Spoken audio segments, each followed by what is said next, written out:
Honorable Fúnmiláyọ̀ Mohammed ìyálàyà lélọ́dún akíyèyè bọ́ba ṣèlú of Ìjọra Kingdom alága àpápá ìgànmọ̀ LCDA nílùú Èkó pé happy birthday ma. ó tọ́pẹ́ ya rábì amóre òtúlù ẹ̀dá ni ò ní dúpẹ́ múra àánú gbà lọ́dọ̀ rẹ̀ ò yá rọ̀ mí ọwọ́ ọlẹ́hàn lára mi ni ó ṣeun. bọ́dún bá ti dé pèrègùn amáwọ̀ tuntun bọ̀ wálé ayé àdúpẹ́ pé òkun fún ọlọ́run ọba àlá látàrí bí ọlọ́jọ́ ìbí tòní ṣe lé lọ́dún kan sí lókè èèpẹ̀ alhamdulilayi rabbil alamin pẹ̀lú ìdùnnú àtayọ̀ la fi ń kí Honorable Fúnmiláyọ̀ Mohammed ìyálàyà bọ́ba ṣèlú of Ìjọra Kingdom alága àpápá ìgànmọ̀ LCDA nílùú Èkó pé happy birthday long life and prosperity. ẹni bá borí ọlọ́run o bàbá borí ọlọ́run o bá borí ọlọ́run o kó tún kẹ̀kẹ́ ẹjọ́ sílẹ̀ ó yá o. borí ọlọ́run kó tún kẹ̀kẹ́ ẹjọ́ sílẹ̀ ó yá. màmá wa ọlọ́jọ́ ìbí bẹ́ẹ̀ ṣe ń tú kẹ̀kẹ́ ijó sílẹ̀ lónìí ọjọ́ ìbí yín ó yá ẹ tẹ́wọ́ àdúrà ẹ ò ní fọjọ́ ìbí tọdún ìdágbére láàbí ò ní kángun sọ́ọ̀dẹ̀ yín o orí olórí ò ní kéré iṣẹ́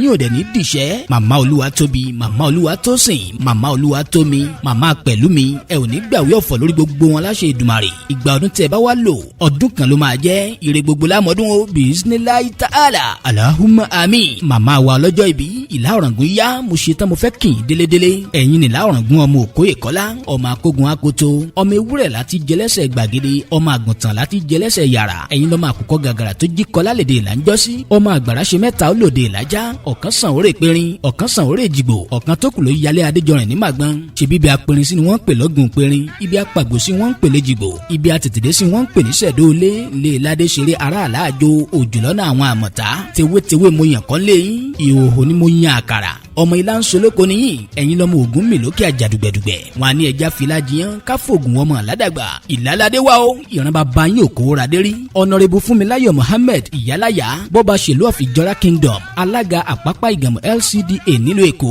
happy birthday and many more hip hip hip hooray ẹni tó ní ká kí yín fún tọjọ́ ìbí ni Mrs Olúṣọlá ọmọ ọ̀ṣọ́bà president gbogbo ẹgbẹ́ lẹ́dìẹ̀ ní Lagos State ọmọ ọba mòdé ọba màgbọ́n ọmọ tagbata ọmọ kóró wá.